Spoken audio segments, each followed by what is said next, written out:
Earlier this week, I go on Twitter. I see King Arthur trending. I'm a big King Arthur fan. I look closer, I see Zack Snyder's name connected to this. Uh-oh. As someone who wasn't too keen on the last few movies I saw from this man, that was my instinct. Then I looked further into it. In an interview on a channel called Minutemen, one of the interviewers offhandedly mentioned that he'd love to see more mythological medieval movies, specifically mentioning Excalibur. Snyder, in just as much of an offhanded way, said, "I'm working on something, but we'll see. I've been thinking about some kind of retelling, like real sort of faithful retelling of that Arthurian mythological concept. So we'll see. Maybe that will come at some point." End quote. Then Comic Book Resources, that paragon of journalistic integrity, takes this and runs with it. Zack Snyder developing faithful retelling of King Arthur's legend.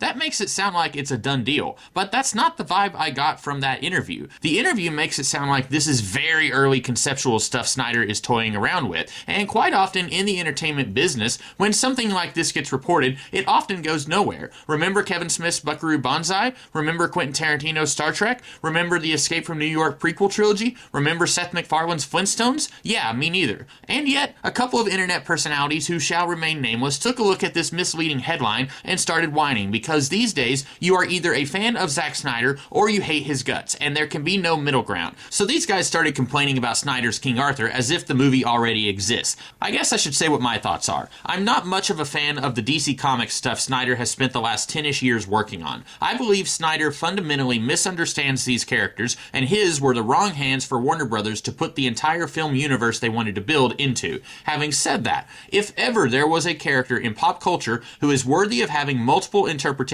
King Arthur is that character. Guy Ritchie's King Arthur was very different than the Clive Owen one. Both of those were very different than Showtime's Camelot, or the BBC Merlin, or John Boorman's Excalibur. And that's just in movies and TV. You get into books, you've got even more interpretations. There is no right way to handle King Arthur. He's been around for 1,500 years. I don't think Zack Snyder is going to ruin this character. A lot of people made light of him saying he wanted to do a faithful interpretation of the legend because they didn't even look at the article, let alone check out the interview, where it's clear he is looking for the right thing to say, and it's off the cuff, so he's not in the least prepared for this answer he's giving. What is a faithful interpretation of Arthur? I don't know. Nobody knows. Here's what we know about Arthur. He may or may not have existed. If he did, it was probably around the turn of the 6th century. In a historical document called the Gododin Chronicle, it mentions a warrior who fought bravely, though he was no Arthur. That could be a reference to a real dude, or it could be like Laszlo Bane saying, "I'm no Superman." Then, a little later, in the Annales Cambriae, we get this nugget about the year 540 AD, the strife of Camlan, in which Arthur and Medrawt fell, and there was death in Britain and in Ireland. That's all we got, folks. That doesn't make it clear if Arthur and Medrawt were fighting together or against each other. Did they die? They fell, so did some enemy take them captive? We don't know. Next, Geoffrey of Monmouth writes, and I cannot put enough air quotes around this, the history of the kings of Britain, which was like 80% fiction. This is where we get King Vortigern trying to build a tower and nearly killing the boy prophet Merlin. Eventually, Merlin assists the new king, Uther Pendragon, in his quest to get with Aegirna, another dude's wife. After going to war for Aegirna, Uther marries her and they have a kid named Arthur. Arthur goes to war against the Saxons, goes to war with Rome, and his nephew Mordred, or Medrawt if you're nasty, tries to take the throne. Arthur is mortally wounded and is taken to Avalon. We don't even know who brings him to Avalon. That comes later in another story Monmouth wrote, the Vita Merlini, where he mentions Morgan Le Fay, not a villain yet, but a benign sorceress healer queen of Avalon. Around this time, you also had Tritain de Troyes. I know I butchered that, so if you're listening, Tritain, I apologize. He's the guy you can thank for the creation of Lancelot.